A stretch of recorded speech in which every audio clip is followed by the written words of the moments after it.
All right. Okay. Hey, everybody. This is Scott Sayer at AA's Missing Step. Today with a rare privilege to introduce one of my dearest friends. It goes even beyond friendship, but what do you say? Atian used to be AJ Gilliam. Mhm.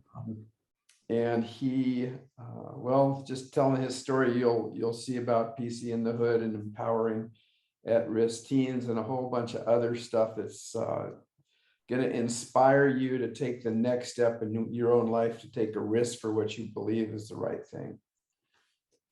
So welcome, AJ. Etienne, sorry, Etienne. No problem. Glad to be here. So, Yeah. so AA's mission step. Missing. What's the acronym? Alcoholics Anonymous. Oh, okay. Yeah. Mission step. Okay. Yeah, it's a book I wrote, and it's also a business I set up, which helps people to uh, find their potential and achieve their potential after having reversed whatever kind of difficult injury they had as a kid. You know, all of us have some kind of a kid injury, and we get stuck in that. We get stuck in thinking it that way. And what I help people to do is I help them to transcend that story and find a better story. Okay, understood. Cool. I like it. Yeah. Speaking of growing up, love to let the folks who are listening to this hear a little bit about your growing up. Whatever you want to say is fantastic. So just Okay. let us know.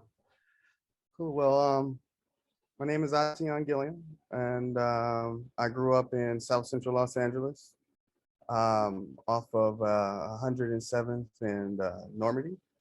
Uh, um, area was a tough area. I went to Washington High School.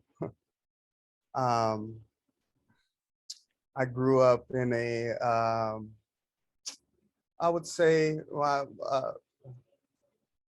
my dad, he worked hard as a junk man, and my mom did like security and stuff like that. Try to make ends meet.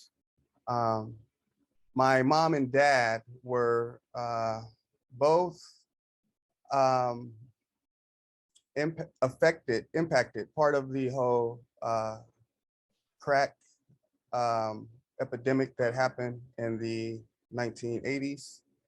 I'm born in 82, therefore I'm a crack baby. And so it's sort of embarrassing for some people to say, oh, that they're crack baby, or um, just, saying that their parents were on drugs before. The reason why I feel empowered when I say it is because my mom and my dad both overcome that addiction. That was a very strong addiction. And I know some people's parents that didn't overcome it. Even though my parents was on those strong drugs, um, they were what you call closet smokers. So people don't know that they did drugs, you know. Oh, wow. Yeah, they kind of kept it on a hush.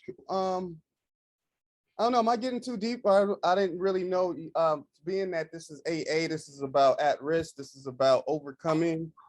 No, this is perfect. This Okay. is exactly perfect. All Yeah. right. Whatever your truth is, that's what I want to hear. Yeah, make a long story short, we always had great Christmases, while other people's parents and stuff, unfortunately, maybe they didn't have such great Christmases, in spite of like the drugs and stuff. But I had a good mom. She loved her kids, and I think that helped her to overcome the drugs. And so but basically back in the day when first came out, my dad was trying to sell it, right? And then he ended up using it. And the way it spread, so then one person, you know, they're doing it, and now you're introducing other people, and now you are the catalyst for a lot of people life going down this in this wrong direction or whatever, you know. But yeah, and so that's basically my background. So in with that, I lived in communities, a lot of gang activity. My brother, unfortunately for him, he got caught up in it. My dad had 2 rules for us growing up. Rule number 1, never rob a bank. Rule number 2, don't gang bang. And so those are my dad two rules that he gave us. And fortunately, my brother broke some of the rules and ended up in prison. And so now my brother went to prison when he was 15, maybe, well, not prison, juvenile hall, when he was in, like 15, but he's been in ever since. No in and out kind of thing. It was his first time going to jail.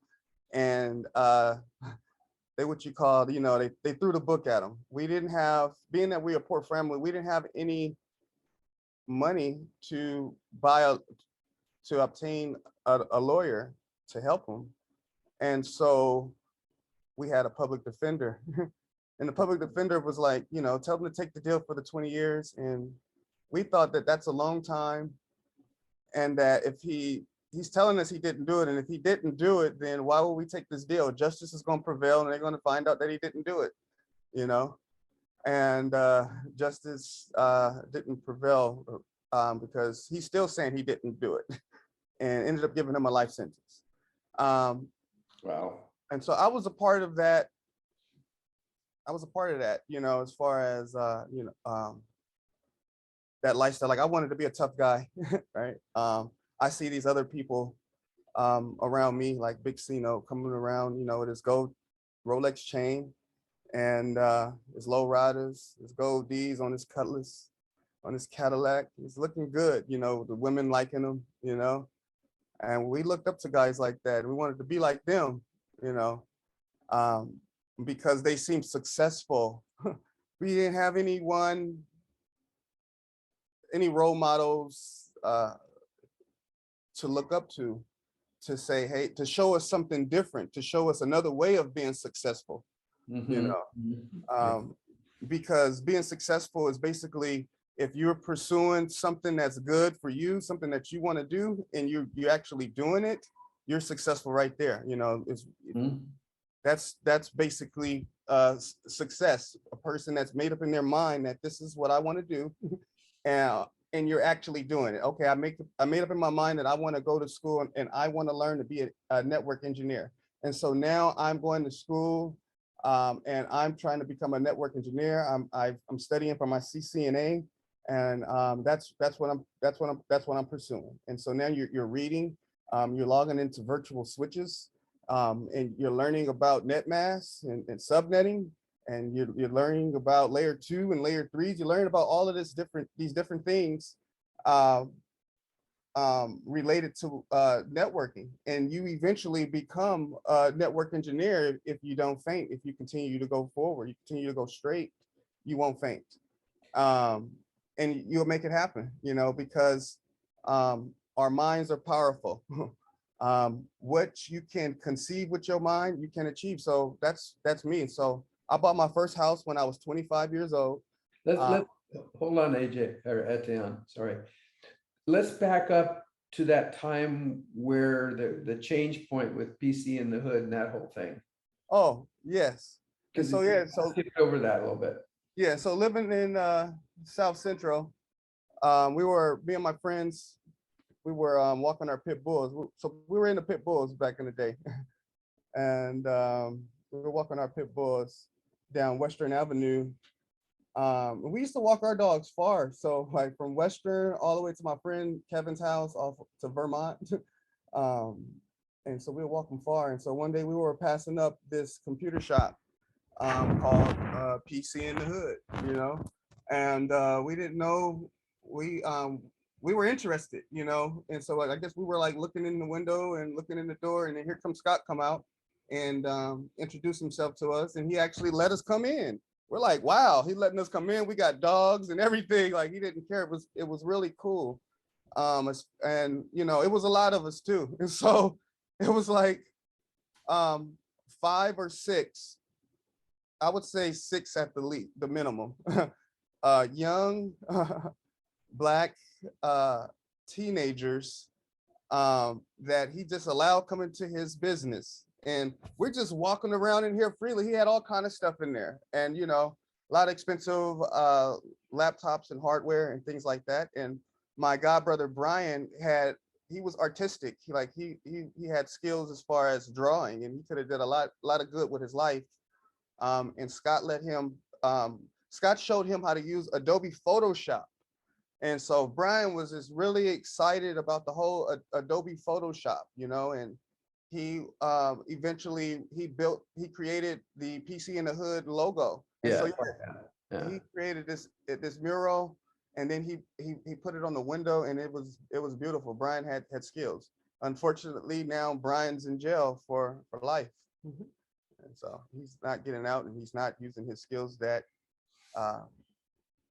he's not using that gift that he had. And in meeting Scott, it didn't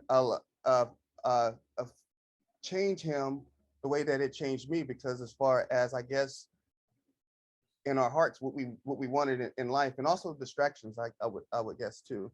And so like Scott, he showed me how to he introduced me to computers. Like I didn't even own a computer at the time. And I was interested. At the time, it was Windows 3.5. No, 3.1. 3.1. Yeah, and so we had all of these floppy disks and these Windows Dell 386 computers. They were very old now. And we were taking those computers apart. We were trying to put them back together. And that's how basically that's how I call, when I tell people the story, I tell them that Scott planted the seed of technology into my life. And so sort of what I want to do is I want to deliberately plant this seed of technology in other young people's lives as well, you know, in a deliberate way. And I think that's sort of what Scott was doing, is basically, if we're at PC in the Hood at the computer, like he gave us jobs. And so like we had he had cameras, and we were like, you know, taking pictures, loading them up, scanning stuff. And I remember he had this book on something. I'm not sure if it was on recording, if it was on computers, or what it was on, but it was maybe it was like something for dummies or whatever. I forget the name of the book, but it was definitely for dummies, right? And I said, I'm not a dummy. And he was like, you're right, you're not a dummy. And he ripped the page. I did that. Yeah. So yeah. Well. And so yeah, so and meeting Scott in my life, I've it helped me out because he kept us out of trouble, because we were at the shop, and unfortunately, since it's in like a gang environment, other people noticed the shop too. And so this gangbanger, I forget what his name was, but Bone. I guess you will never forget. I'm not gonna forget. Yeah, and so he came, and so Scott's trying to do something positive for the community, and then Bone comes around and wants him to pay rent. And so Scott's like, I ain't paying him rent. And Scott was still there and still trying to help us out and stuff. And in my heart, I believe PC in the Hood